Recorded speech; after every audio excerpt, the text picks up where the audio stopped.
How's it going, everybody? Welcome back to the channel and welcome to another Cyberpunk 2077 video. So as you guys are probably well aware by now, the new next-gen update for Cyberpunk 2077 has gone live. As of recording this video, it's been 2 days since the patch has gone live, and I wanted to take my time with the update, play as many of the new changes that I could, and give you guys my overall opinion on the update and what I think of the current state of Cyberpunk 2077 in 2022. So I have some mixed feelings about this update. Now I will say that this update is a good update. It did make some changes. It's just, in my opinion, I think it's a little underwhelming for returning players that have already beaten the game, which I'll dive into here in a little bit. So in this update, they brought a few changes. They brought multiple apartments, they changed some AI, they changed some of the driving mechanics, they added a couple weapons, they added some romance options, they had a bunch of bug fixes and quality of life changes to the game, and I feel like a lot of those changes are good changes. It just feels like some of the changes are a little underwhelming and they could be a little bit better than what they were. So for example, let's talk about the apartments. They added 4 new apartments and they added the option to customize your default just regular apartment. Now, to me, this feels a little bit underwhelming. Like, I think the apartments are cool. Some of them are really, really cool. I love the view in one of the apartments. It's just that the apartments feel a bit underwhelming. You can't really do much with the apartments. I wish that you could customize the apartments in a way where you could like choose the decorations and put different objects in different places and put trophies throughout the apartment and interact with more objects. They just feel kind of like empty shells to me. Now, this is just my opinion. Not everyone's going to feel this way. That's just how I feel about it. I just want to see a little bit more customization when it comes to my player home when I play an RPG. Now, the apartment customization options they added, they're just recolors. You go into the computer and you can just change the layout of your apartment. All it does is like change the flooring and change the color of the walls, and that's kind of it. I was hoping for like a complete redesign of the apartment with different furniture and different, odds and ends and stuff, and that's not what this is. So the apartments, they're okay. I don't recommend buying every single one of them like I did. I would just buy like the best ones, or watch one of my previous videos where I show off all of the different houses and just pick whichever one you think's the best one and just stick with that. I definitely just save your money in this game and just buy 1 or 2 apartments, because there isn't much you can do with the apartments once you own them. So it was a cool addition to the game.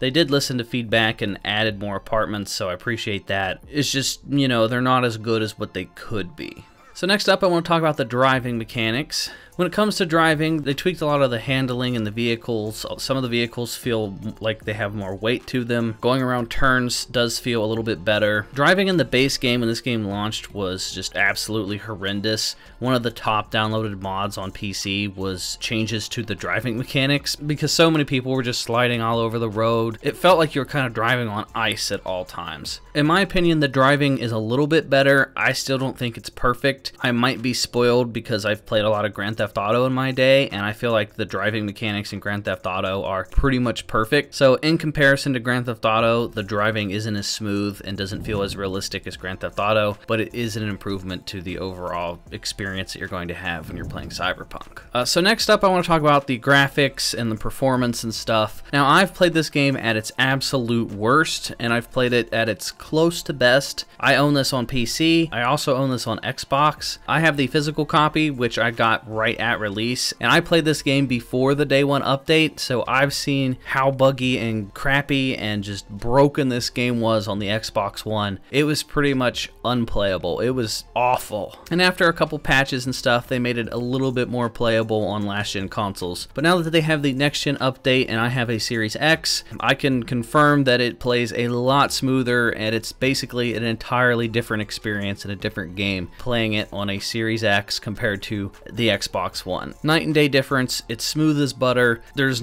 a lot less pop-in and just graphical issues. PC is definitely going to be the best option to play Cyberpunk on, because you're going to get the best performance out of a PC anyway. Plus, you have the option of downloading mods, and adding mods to your game is going to give you just tons and tons of extra hours of content that you can play with. So PC is definitely the best option, but the next-gen update for the Series X is way, way better, and it's a night and day difference, and I think they did a good job with that. So next up, I want to briefly talk about the new weapons and some of the new mechanics in regards to like the relationships and stuff. The new weapons, there's 2 new weapons, and they added a couple new attachments. They're okay. From what I was playing with, you can't really change the scopes on them, which was a pet peeve of mine. I didn't really like the iron sights on the assault rifle, and the submachine gun just didn't feel like it was doing enough damage. I mean, if you upgrade these weapons, I mean, they're on par with all the other weapons. They're not bad. They're not really the greatest things ever either. As a player that's completely beaten everything in this game, coming back and using these 2 new weapons, there isn't really even that much for me to kill. I had to go back and load some old saves just so I could test out the weapons,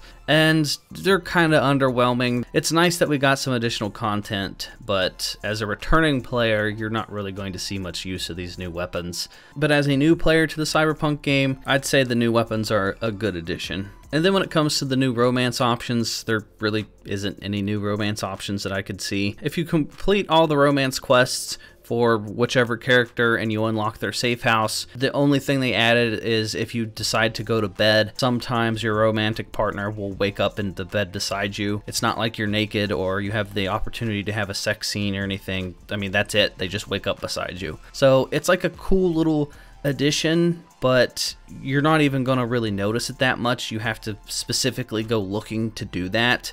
When I play the game, I personally never slept in the beds like ever. They do have the new mechanic now where if you sleep, you get like additional bonuses to, I think it gives you XP or something. So now you at least have a reason to sleep. But overall, I mean, I don't really have any complaints with that change. It's just a nice little addition they added. And then I want to talk about the perk points and the attributes and the whole perk tree getting reset. Now, from what I've noticed, they've changed quite a few of the perks. They've deleted some perks, and a lot of the perks work different now. I'm sure people are going to do a complete breakdown on Reddit, and someone's going to go through and test every single perk. And I'm sure some of the new perks are broken because, you know, that's just how video games work. From what I've noticed, all the perks seem okay. I was playing around with it. I was trying different options and stuff. I like the new perk tree. It's just, as a returning player, until there's some new DLC, these perk trees don't really mean much to me. These perks are definitely a good thing for new players. It's just old returning players, when there's not much to do and you have all the side missions completed, you don't really get the opportunity to test out these new perks, which is kind of a bummer.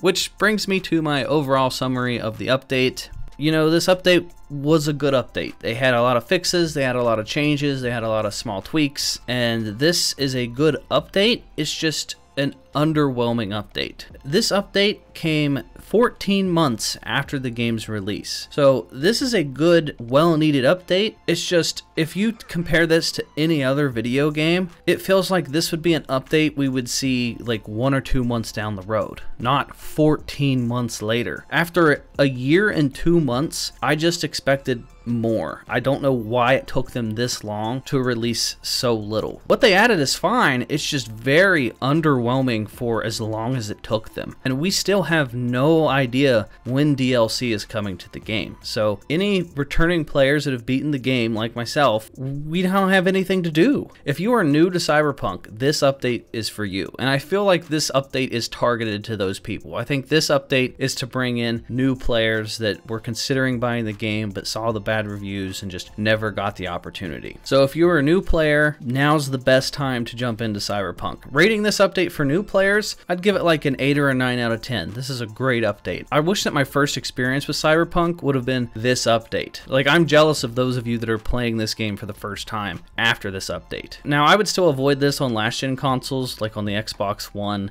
and on the PS4. I would definitely wait to get this on the PS5, PC, or the Series X. But yeah, for returning players, this is kind of an underwhelming update because you don't really get to experience much of the stuff. As a character that's like level 50, I completed the main story multiple times. I did all of the gigs and the side jobs. There just isn't anything to do as a returning player, which really sucks. I mean, I appreciate the fact that they're adding these updates and some of the DLC is free and stuff, and the new weapons and the driving mechanics and the apartments.